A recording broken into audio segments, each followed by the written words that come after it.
Okay, so this is a video, and like a lot of other videos that I make, this video also will not be particularly following any kind of like a how do I put it, like a theme or a topic per se. Uh, but but yeah, I think for this video I do want to talk about some of the recent happenings around the world, and particularly right now I'm in Assam, which is in the north, which is officially right now is in the northeastern part of India, and it's pretty close to Nepal, and we've been hearing about Nepal a lot recently, especially due to the protests, and then the protests were so massive that it led to the ouster of the prime minister himself.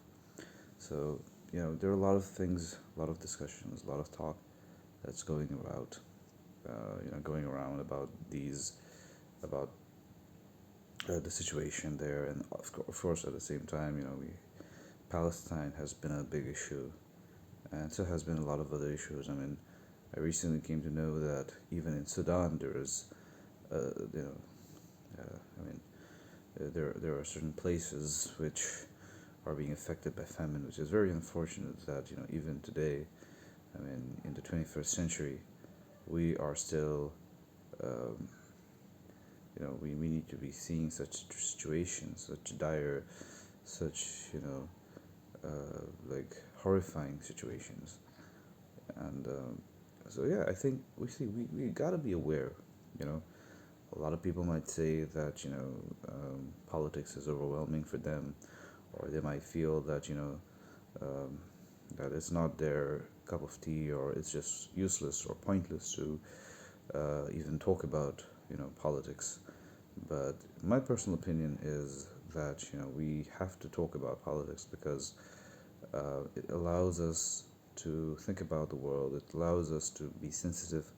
It allows us to realize what's going on. And I think that the problems, some of the more dire, desperate, really, the problems that are breaking the neck of societies, it's those kind of problems definitely need to be addressed.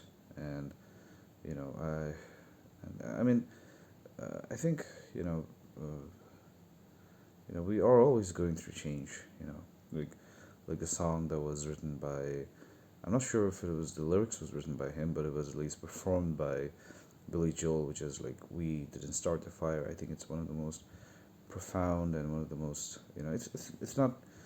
I mean, it was criticized as well. That song was criticized for lacking, all the poetry that we usually accept from lyrics.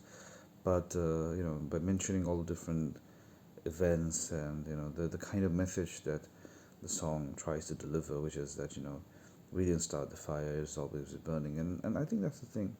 But also, what's also significant, also critical, is to understand the trends, the patterns, and I think uh, what has happened in Nepal. I mean, obviously, the coming days will be more deterministic of how it unfolds, and I just hope that at least Nepal will be a liberal society. I mean, I see that some of the people, they keep talking about moving back to the monarchy, which is obviously, I think, which is like taking a step back or something, step backwards.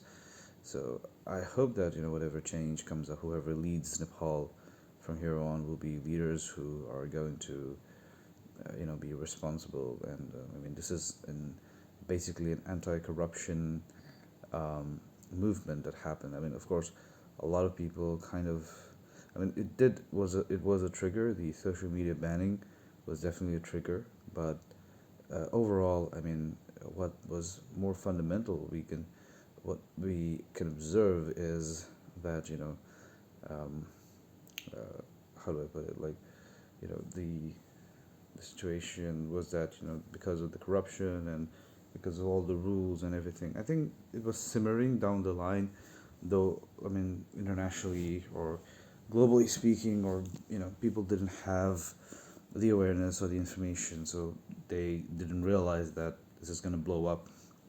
But you know, so I think that way, these things, it's very interesting to look at. And um, and then of course we have all the different, especially Palestine.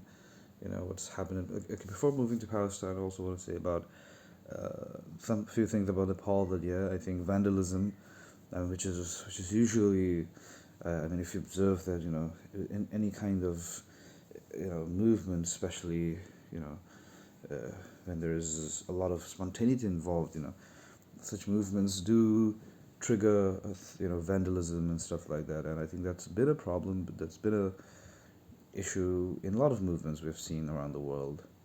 Uh, but uh, but yeah, I think we have to be mindful. We have to be careful.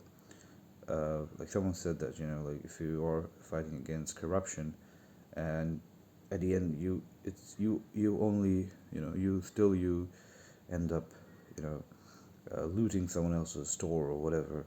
That's just being ironical, or that's just being, like, antithetical to your own self. So, of course, and again, at the same time, we cannot, maybe those vandalists are not necessarily part of the core movement. That's also one way of, understanding the whole situation. So, moving on to the next topic, which is about Palestine. And I think what's been happening in Palestine is just absolutely, like, it's how do I put it? I don't know what's the exact word in which to put it, because it's the 21st century, where we are protected, or where we are. You can say that, there's so many laws and so many protocols that have been designed internationally, so that no country or no leader or nobody, becomes absolutely rogue. But the way Israel is behaving, and especially the Netanyahu, regime is, the way they are behaving is just absolutely abhorrent, absolutely tragic. And it's not something that was, like, this is just going too far, right? This is just inhuman. That's I think that's probably one of the things. Like, it's devilish. It is absolutely evil. Whatever they're doing, and constantly bombarding people, constantly forcing them to move places, and putting them in the dire states. It's just, I just wonder when this is all gonna end. I just wonder when, there will be peace. There will be, at least. Of course, I know this is a complicated situation. Probably peace is not going to come too soon, but at least, we need, a move towards peace. So many children, so many youth, so many, people of all ages. Everyone has their hopes and dreams and aspirations, and to live in such a space, constantly being surrounded by death and disease and disorder, I think is only tragic.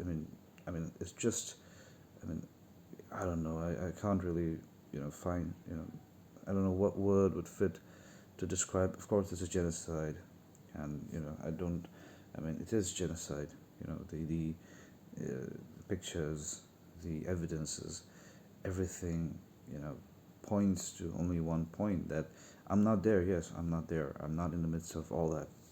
I'm not in Israel. I'm not in Palestine. But what I'm saying is that, the pictures, the entire list of evidences and everything, they're all reflective. They're all, clearly describing what's really going on in Palestine, in Gaza particularly. And at the same time, I'm also, like, recently there was also this news that a few, some Jewish or Israeli people were also killed in West Bank, which is also something I condemn.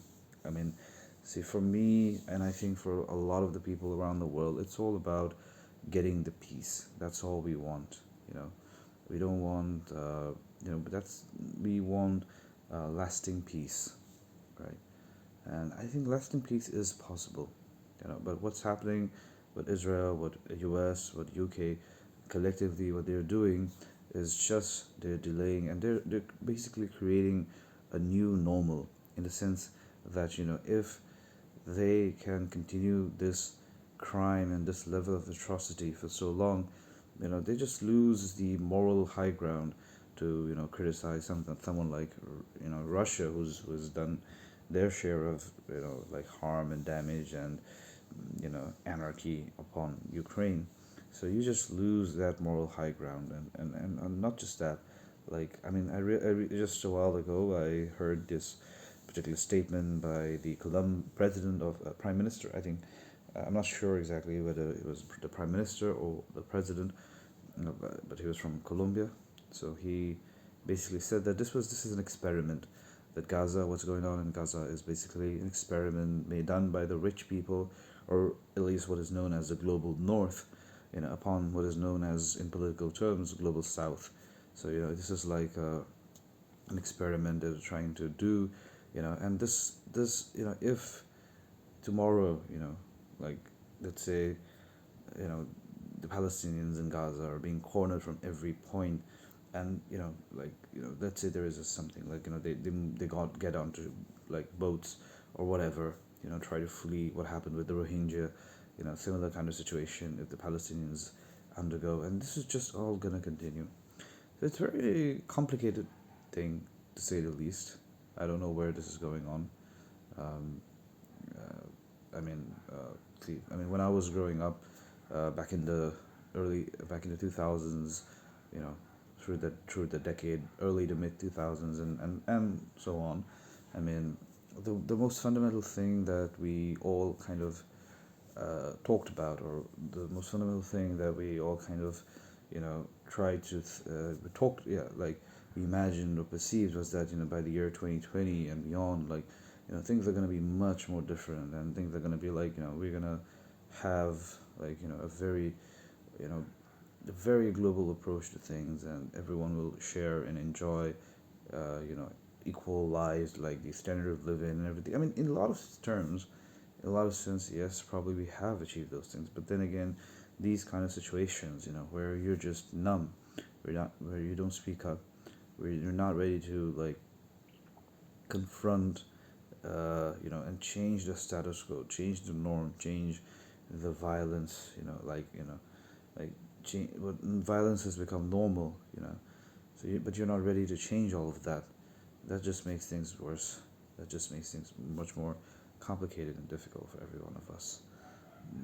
But I still hope that this is just like some kind of last, vestige of the fascist, nationalist sort of tropes and projects that have gone on over the years, and I just hope that this is like the end. I mean, slowly but gradually. I hope that, let's say, with the ouster of Trump, when his term gets over, and then like slowly and gradually, I hope that the world becomes less authoritarian. That's just all I can hope for.